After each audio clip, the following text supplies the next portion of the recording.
nobody's changing their votes based on these things. I would say the No. vast majority of Canadians are locked in. They know what they're doing.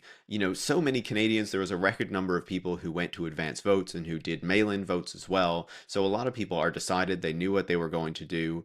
You and me have been decided for a while. We just didn't have the opportunity to go out to advance votes and are going to be casting our ballots on election day. And I would I not can't be wait to vote for surprised. the PPC. Yeah. Just kidding.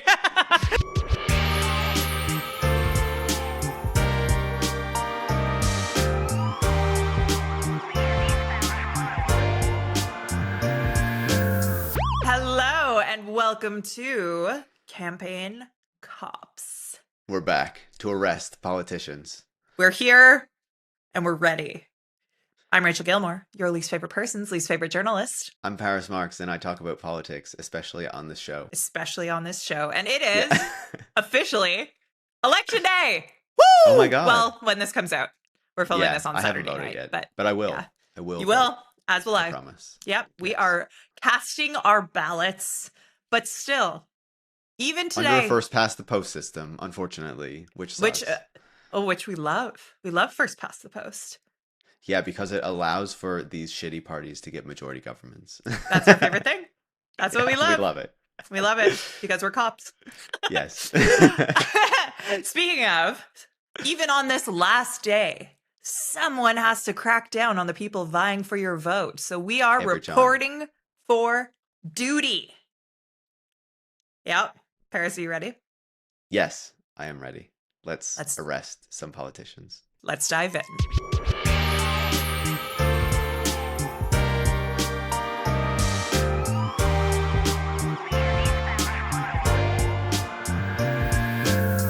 So, final day of the election. Election day, as they say. That's what we call it. That's what they call it. Yeah. When this comes out, we heard some closing arguments from the leaders. They made their final pitches, which were the same pitches that we've been hearing again and again and again. I literally think I could probably recite Poilievre's like slogans. Just what is it? A beautiful house on a safe street under a proud flag, protected by our brave troops, or something Oh like my that. God. It's something like that. He also had a brief I period of got time where the he pamphlet in the mail the other day, and it had Yeah. like the old slogan, like the what is it? Axe the tax, stop the Yeah. crime, build the homes, and there's one more piece classic, of it. Yeah. vintage. Yeah. Yeah. Okay, so what do we think of the final pleas from each leader? I was surprised they were on Friday. I don't know. Like I figured they would be closer to election day because people aren't voting on Saturday and Sunday. I don't know. I Maybe mean, that's they're just me. still doing pressers, like Totally, not totally. Poilievre, but yeah, it's yeah. I figured that would be a Sunday thing, or maybe they just assume people aren't like paying attention on the weekend. I don't Yeah. know. But I don't know. That's not the substance. That's like when it was communicated. Yeah. Like you were saying, I don't think it is particularly surprising, right? It was just kind of a reiteration of the messages that we have been hearing for a while. Maybe it's particularly notable that Poilievre continues to seem to embrace that kind of like radicalism and extremism to an even greater degree. Yeah, Every he's single really time diving he back seems in with to- that in the last few Yeah, days. exactly. Yeah. So maybe that stood out, and there was also this like tussle between Jagmeet Singh and Yves-François Blanchet, which I don't know was notable. Like they were both kind of like attacking each other, and like and I was also a bit confused because it was like we don't really expect the NDP to get many votes in Quebec, so like what is going on there? They're just like hitting each other about being minor parties and whether they achieved anything. And of course, Yves-François Blanchet had this whole thing about Canada being like a fake country that isn't real, and and I was like, Read the okay, room, pal. I was like, oh man, you can tell he's really getting desperate and needs to try to like amp up the sovereigntists. in this Yeah, moment. absolutely. Yeah. Yeah. So internal polling must be bad at the bloc headquarters. Yeah. So to me, like from the NDP Liberal Conservative, like what I heard as their closing message in a lot of ways was like it really just the overarching message of their campaigns summarized is Mark Carney, vote for him to stand up to Trump. no matter who you voted for before, is something he's tacked on in the last week because he's trying to Of swipe those course. NDP voters and get a majority. And the Um, conservatives too. and the conservatives too, especially in BC. Yep. And Pierre Poilievre, change. It's just been change, change, change. He said that word so many times, it started to sound like, when you say a word again and again and you start to just notice weird things about it and it doesn't feel like a real word anymore. That was the point that it was hitting. And then, It's also like I like change. I want change, yeah. but not that change. Yeah. Honestly, fair. Yeah. And then Jagmeet Singh is basically, please send some of us still to Ottawa so that we Yeah. can keep Carney in check when he inevitably wins. Like, Singh is Makes me like think of that making the meme of Carney like win a the foregone poor kid conclusion. asking for soup or whatever, but it's Yeah. just like Jagmeet Singh like, "Please, sir, may I have a vote?" Yeah, Yeah. please. I don't want to lose my seat. So, Yeah. anyways, I mean, I think that none of these are surprising, right? Like Pierre Poilievre, it's the messaging that we've heard throughout that we can't have the lost liberal decade, that we need a change. So none of that is new. Carney has been consistent with the "I'm the guy to stand up to Trump" line. Singh, I think we've seen more of a transformation over the course of the campaign from the guy who said he was running for prime minister to the "please, sir, can I have some Yeah. votes?" Yeah. But yeah, I don't know. I don't think that any of these closing arguments are anything new or compelling that's gonna be a Hail Mary to change anything. No, Yeah, nobody's changing their votes based on these things. I would say the no. vast majority of Canadians are locked in. They know what they're doing. So many Canadians, there was a record number of people who went to advance votes and who did mail in votes as well. So a lot of people are decided. They knew what they were going to do. You and me have been decided for a while. We just didn't have the opportunity to go out to advance votes and are going to be casting our ballots on election day. And I would I not can't be wait to vote for surprised. the PPC. Yeah. Just kidding. Are you in both? Ah. Yeah. Oh my god, watch that get clipped. Anyways. Yeah. Yeah. But yeah, like nothing is changing here. These are all the types of things that we have been hearing for a while. These are the arguments that these leaders have been making. We are just kind of waiting for the evening of Monday, which is when most people will be hearing this anyway, to see, what the final results are. And it feels like at this moment we're just waiting to see whether Mark Carney and the Liberals end up getting a surprise majority government or are still held to a minority and need to like work with some other parties instead of just ruling like an elected dictatorship for the next 4 years. So yeah. Yeah. So I guess, and if this is sort of the elephant in the room with this podcast recording right now, is that this comes out the day of the election. And so all of our speculations and our analyses, we're going to have so many answers for them just one day after this comes out.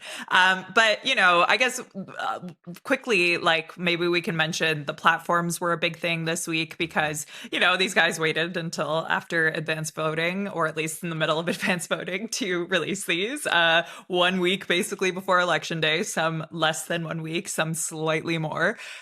Do you think the platforms are going to make a difference for anyone come election day? As you said, like people have already kind of made up their minds, so I feel like that's an answer in and of itself. But what do you think?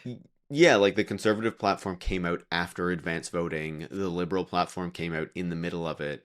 Um, to me, I don't think like I think that that indicates that these platforms are not going to be particularly impactful. They're not going to change very many people's votes. Sure, there were some things in there that the campaigns hadn't talked a lot about before, or were kind of clarified that some people picked up on. I would say, I only really read the liberal platform. There were some things in there that I kind of expected, but that were maybe kind of novel. Some things in there that I really liked to see, and other things that were a bit troubling to me, especially when I look at the potential relationship between Mark Carney and the tech industry, right? A tech industry Yeah. that has You had a great largely, piece on that out on Saturday too, which is today, thank but you. yeah. Yeah.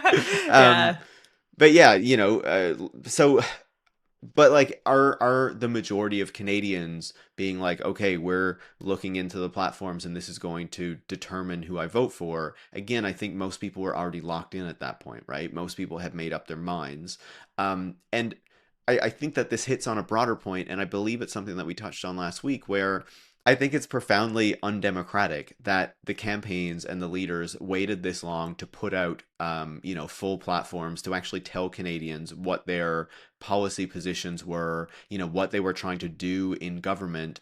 Not just because, some Canadians had already voted, but because you should want, I would imagine, in a campaign, a real debate of ideas and not just of personalities, which I think is what we have largely seen, right? In terms Yeah, of 100%. the way that Mark Carney has kind of seemingly single-handedly turned around the Liberal Party with the help of Donald Trump, and how Pierre Poilievre and the Conservatives have basically made the campaign all about Pierre, and we basically barely even know who the other people who would potentially form a conservative government would be, which we can be pretty sure is not going to happen at this point. But even still, right? And I think that this fits into this broader issue that again we have talked about on this show, right? Where not only have they not been kind of upfront about all of their policy positions, but at the same time, they have also been avoiding media much more explicitly with the conservative campaign, where they have not allowed journalists to travel with them, where they have limited journalist questions, where they have had some of their staffers even like pushing and, kind of harassing journalists to a certain degree.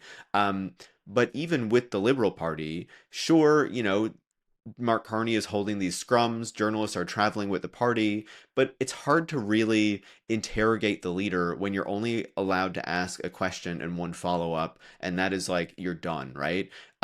In Quebec, the leaders have sat down for longer interviews. That has largely not happened in English Canada, at least as we're recording on Saturday, but I find it very unlikely that's going to change on Sunday. Yeah. The only possibility is if one of them goes on Rosemary Live on CBC with Rosemary Barton on Sunday Or morning. But question period, or yeah. yeah, but I think that is very unlikely to happen. And I think that that is a very negative trajectory that our elections and that our politics have been on, and it makes it harder to hold these men to account as they are seeking to become prime minister and to gain so much power.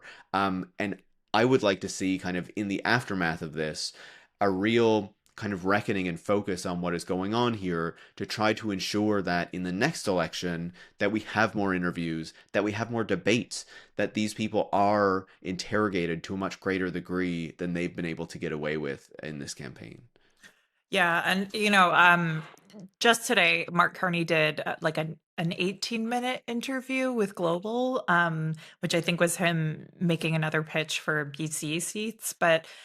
Yeah, But I didn't overall, really consider that like a national interview because it was no, so it was focused on very British Columbia. regional. Yeah. Yeah. And also, frankly, like one thing that I have been frustrated by is the way in which the alternative media ecosystem that has emerged. And I'm not talking about independent journalists, I'm talking about like online right wing content creators for the most part.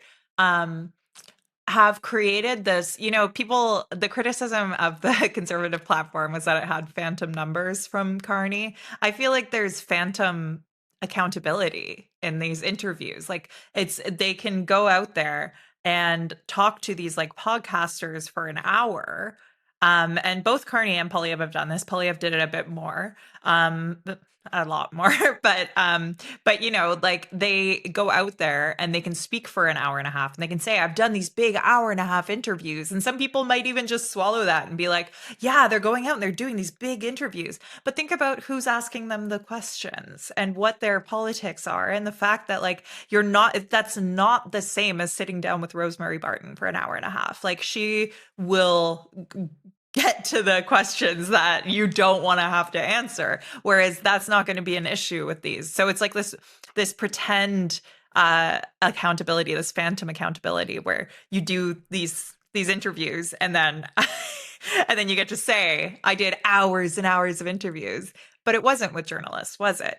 So I think that that's a, a a companion issue to this broader anti-democratic trend.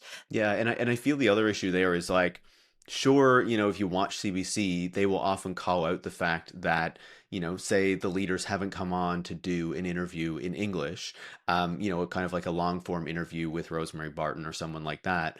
But then they'll just kind of go back to the play by play, the horse race, what Yeah. has been happening day by day, which also doesn't often get into the real substance of what's going on. It's like, okay, what do my pundits have to say about what happened today? What do my party hacks have to say? How are Um, they you know, spinning this? Yeah. Exactly, but it doesn't really get to the root of the issues that concern a lot of Canadians, right? And obviously we know in this election there has been a deep focus on the relationship with the United States and how we are going to respond to that. But there are still a lot of important issues that could have been more fleshed out. And if the parties were not going to do it and were not willing to, be in forums where they can really be pushed on these things, I do think it was on the media.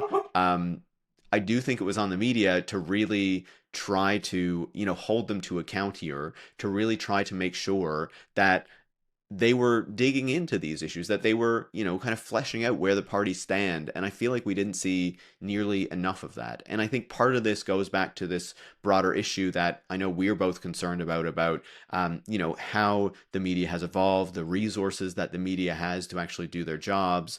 And it's a lot easier to just sit down and talk to some hacks and pundits about what happened on the trail today than to actually do the work of like digging deeper on these things, right? And maybe that will change if CBC gets the 150 million or more dollars that Mark Carney is promising. But I do think we need a serious discussion, not just about how our elections are run, but also about how our media covers these things, and our political media in particular, that often feel like they're in their own little bubble and not recognizing that there are a lot of people outside of Ottawa and their, kind of group of friends who tune into these shows and who are looking for information and who are not going to understand all these kind of obscure references and abbreviations and things like that that they're often using to discuss the issues that make it particularly inaccessible to certain people. I'm really glad you brought that up because this was something I made a note of that I wanted to talk about. And I'll maybe just dive into it here instead of later in the show. Totally. Which is like, so this was actually something that it rapidly became a pet peeve of mine the longer I spent on Parliament Hill, which was I think that sometimes people get so caught up in the horse race, they almost forget that this has real consequences for society. And like, and I think that sometimes they treat it all as, I don't think everyone does this by any means, but it can be easy to suddenly find yourself treating it like a game when you're in these like press gallery media circles. And I think a really good just example of that is the question of Jagmeet Singh and the fact that he didn't topple the government sooner. That's something that like people kept saying. They kept going after him, being like, why haven't you toppled the government? Why won't you topple the government? When you like clearly have an issue with Trudeau, oh, you're tearing up this deal. Why won't you topple the government? It would have given us a conservative majority if he toppled it at that time. Do you think NDP leader Jagmeet Singh would rather have the conservatives in power than the liberals? Obviously not. And like it's so even now, like Especially when the NDP is like getting real wins that they want to see implemented from a deal with the Liberals, right? exactly. But also like, you know, if people are in politics for the right reasons, which they aren't all, um they are in it because they want the world to be a better place. They want to make Canada better. So sometimes the things that they want and their ability to, cling to power or have more seats or even have official party status might be something that they in some ways have to take a gamble with or sacrifice for an outcome that they think will still be sort of a harm reduction. And I just think that it's such a to this day, like I did a panel recently and another pundit said, oh, I don't understand. I think it was such a misstep of saying not to plunge us and not to topple the government when he was riding higher in the polls because, yeah, sure, we may have had a conservative majority, but he would have been the opposition. And I'm like, do you think that that's what he's in it for? And like, there are politicians who are in it for those kinds of reasons. They would rather live in Stornoway and have those like gains and that clout than actually think about the end of day outcome. But to discuss politics in such a way where it's all about a game of how do you win the most seats? How do you get the most power? I think that that does a huge disservice. And that is the problem with horse race reporting. It just really reduces it to a numbers game. And there is so much more at stake than that. Totally. It's completely disconnected from the material conditions of everyday life in Canada that people are actually dealing with, right? And I feel like that was even reflected in the earlier stuff about, when is Trudeau going to resign? Why hasn't he resigned yet? Yeah. What are they doing to reverse these things? And it's all about like, the little games that are happening on Parliament Hill and not what is happening like out in the rest of the country, how Canadians are feeling, how the different issues are affecting them. And I think that that is often really lost in a lot of those discussions that are had about Canadian politics. And it leads to this kind of like, you know, it leads to people feeling that the discussions about politics are very divorced from what is actually happening on the ground. And I think that that then feeds into, the type of coverage that we have, like in this election, where, again, it's all about these personalities. It's all about the day-to-day happenings on the trail, and not about the real issues that are facing Canadians that need to be dealt with. Obviously there's some of that in there, but not nearly enough when you're just focused on how hacks are spinning the latest, little dust up or something like that. Yeah. And like I do think that there is space and there is relevance and use to some of the like the analysis of the thinking that goes into certain decisions and why they might be doing certain things can help you to understand the priorities that someone has. And I think a really good example of this is Pierre Poilievre's shift into more of the right wing rhetoric and his more like harder policies in recent weeks. The fact that he's been doing that, I've seen some speculation that he's saying that just to fend off like a potential leadership um uh toppling because the thing that toppled his predecessor was that people felt like, oh, you gave up on your conservative values, you went to center, you were trying to please everyone and you didn't hold firm with what you believed. And so he's trying to say, look, I will arrest homeless people, I am anti-woke, and he's throwing all that red meat out. And some people, I've seen some pundits say that this is him trying to lay the groundwork to protect himself after the fact. And what sticks out to me about that kind of analysis that I find concerning is it's like, holy shit, some politicians view it as this power game. And so they're making decisions and policy proclamations to save their own ass. And that, like, I know that that's not a new revelation, but to see it in those stark terms where someone's like, okay, if I go after homeless people living in encampments, then I am going to be able to stay in power. like if that is your calculation, what does that say about you? So I guess that that's sort of the value I can see in that kind of analysis. If that is a really long roundabout way of making that point, but did That's I land okay. it? Did I And land the plane? yeah, I think so. But I want Yeah. to pick up on that, right? Because I think I would say just one more thing about what we were discussing before, because it's a Yeah. real pet peeve of mine. Whenever I hear political journalists discussing, say, the supply and confidence agreement as Yeah. SACA, no average person knows what that means. It drives me crazy. Or That's say, when we were having wild. these big discussions about, you know, uh,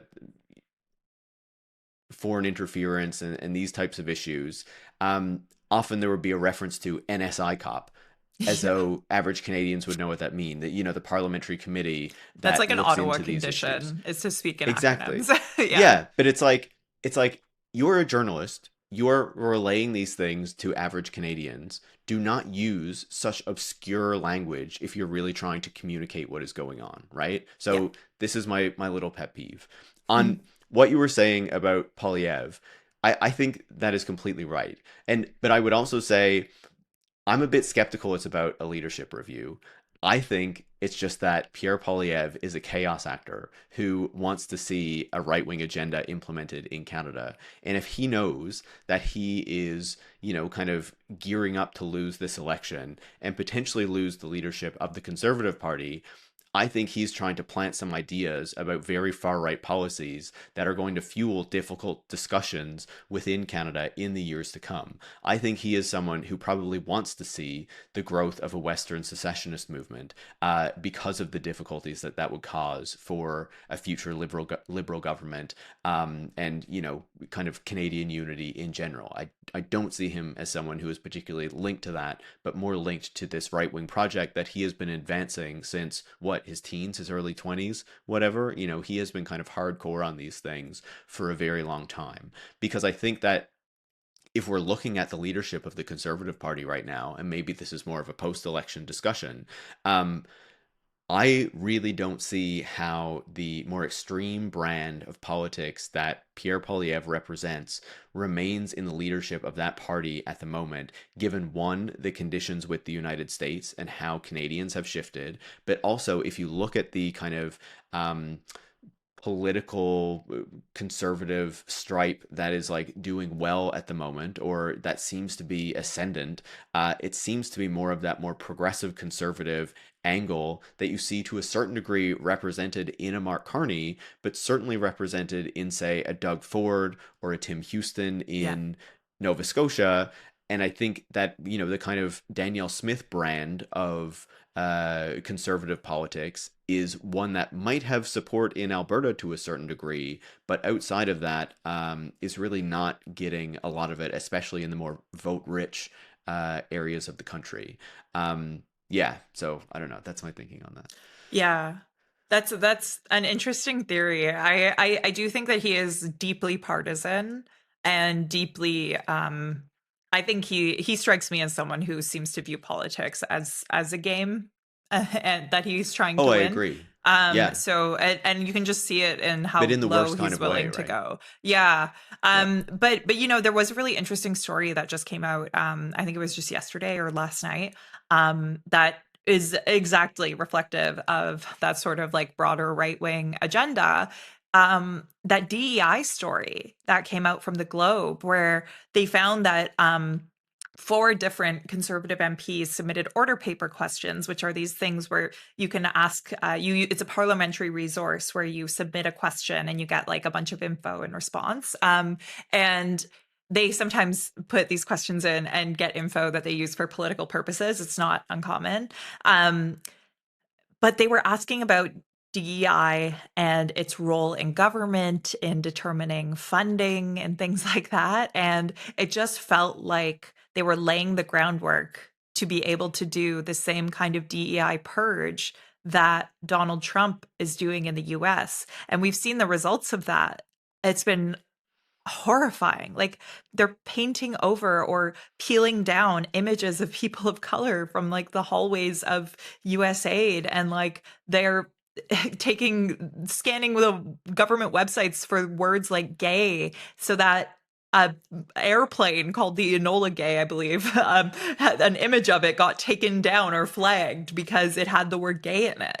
And it just, I don't know. I obviously that's an extreme version of what, and I'm kind of taking this story and running with it. But I do think that we should pay attention when someone who our culture is so closely interrelated with, which in the form of like the United States, our cultures are very intertwined. When we see our right wing politicians asking these questions, and then we also see Pierre Poilievre's platform come out with this anti woke ideology policy plank that says that they would, stop providing funding to universities based on woke ideology, which is so vague.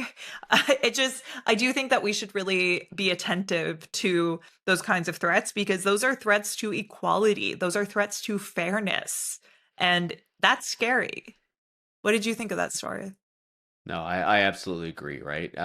These are the types of things that we don't want to see in Canada. This should be completely anathema to, what Canada is, what Canadians support.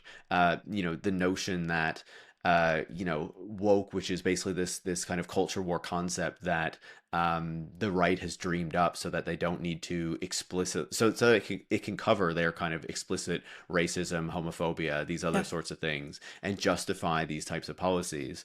I think it's another reason that Pierre Poilievre has kind of lost Canadians and has been unable to connect with enough people to become prime minister because these things are so similar to what the Trump movement, what the MAGA movement are doing south of the border, and do not align with how most Canadians see themselves in the country that they live in. And so, I have no doubt that in certain places where conservative premiers of that stripe remain in power, we're going to still see these types of pushes. But yeah, it's absolutely something that needs to be opposed. And I feel like, when you're talking about those questions on the order paper and things like that, we do increasingly see those tools of parliament kind of weaponized for these political parties to just get things to like promote on social media to push their different policy Yeah. positions. We often see in committee and in question period and things like that, things are just designed so that different politicians can get clips to share on social media, which again kind of denigrates the democratic process that we expect to be represented in our institutions. That was actually something I found really funny about the debates was I saw some folks say, and I will say I didn't watch it back with this in mind, so it's possible that maybe this isn't totally fair based on how things went down. But somebody pointed out, everyone was annoyed with Jagmeet Singh for interrupting, but apparently when Polyev would look to the camera to try to really get a clip, Jagmeet Singh's interruptions would often disrupt those. So it's kind of a fun. Fascinating. I found that to be really funny if that was indeed a tactic and not just a byproduct of his interruptions. Well, I Um, did see it noted that like Polyev was the only leader who would always be looking like directly at the camera. yeah, And apparently the others were not doing that so much. Again, it was not something I noticed when I watched myself, but something I heard people kind of yeah. noticing after the fact. Do you believe those stories that Polyev could lose his seat? I want to believe it. I listened to an interview with Bob Fife, who I believe was involved in that story, and he was kind of saying, this is what we're hearing. Some of these, suggestions are coming from like the Ontario Conservatives, Oh, who we hmm. know are, not the closest with Poilievre's brand of Some conservatives. games going on Um, there. Exactly. Yeah. So we'll see. I would absolutely love to see it. That would be like the cherry on the cake, of seeing the conservatives lose, is to have Polyev lose his seat. We know that his riding had the highest rate of advanced voting of any riding in Yeah, the country. What that actually means, I have no idea. Yeah. But, yeah. I guess we'll find out soon for the people listening to this on Monday. I honestly, to me, what made it a story was I don't think he's going to lose it, but I do think that the fact that they were even concerned is wild because that has Yeah. been the seat he's held for over 20 years. That Yeah, is and we a know that they safe have seat. taken resources to put into that seat, which means that they Yeah. are at least worried about it. Yeah. And that to me alone is, I think he's still going to win it, but it's interesting. I think it's something, these are shifts in our politics that are notable whenever they happen. Okay. We've talked about a lot of different things. I want to ask you about leadership. Do you think, I mean, the polls right now, and again, one day after this comes out, you guys will already know, but the polls suggest right now likely a liberal win, possibly even a majority. If that is the outcome, and if there's a conservative minority, even for Carney, do you think any of the leaders survive other than the person who takes the prime minister seat? That's a good question. I feel like if Carney is not prime minister, he's not going to stick around very long. I don't think Um, so either. but I like it just feels like empty speculation at this point Yeah. because it seems so guaranteed that he is going to be prime minister Yeah. So at the maybe end of more this process. interestingly, do you think that the conservatives will let Yeah. Polyev stay? Do you think the NDP will keep Jagmeet on? So I think Jugmeat is gone regardless, and I think Yeah. this was always going to be his last, kind of kick at the can. I think it would actually be kind of nice if he loses his seat because then you don't need to do a by-election and all that kind of stuff, Yeah, and it's Chantal just Hébert was done. saying that. Like, Oh, really? yeah, she was like, oh, it just, that way they can just go, you know? Yeah. But Yeah. that is also how I feel. I know you didn't mention this one specifically, but about the Green Party. Yeah. There has also been talk about Elizabeth May potentially losing her seat. There was a story in CBC about this. I believe it would be on Saturday. Um, and she has actually said that she intends to stay on as leader still. And I was like, you know what? The people over there in Sandwich Gulf Islands need to show Elizabeth May the door so the Green Party can try to do it as well. Because it is long past time that Elizabeth May kind of passed the torch, and not in the way that she did with Annemie Paul, where it was not a true passing of the torch, but like actually give this party the chance to renew, and stop clinging on to the leadership of it. Like it's long past time that she moved on. Um, Yves Francois Blanchet, no idea. I don't know enough Yeah. about the Bloc Québécois. He's been there a while, so maybe they will look for a new leader because it does look like they're going to lose quite a number of seats. They have Um, resurged in the last like few they've gotten a little bit higher up in the polls in the last few yeah, days, but yeah. I did see that, but I still think, I don't know. Maybe he'll stick around, maybe he won't. I really don't know enough about the internals of the Bloc Québécois to Yeah. say. I think the Conservatives, if they win, I think they have a track record now of ditching their leader after he loses. I think, in particular, if Carney gets a majority, Polyev is gone. Yeah. Um, and because I also think, like I was saying earlier, that I think his brand of conservatism is not the one that is winning Canadians over.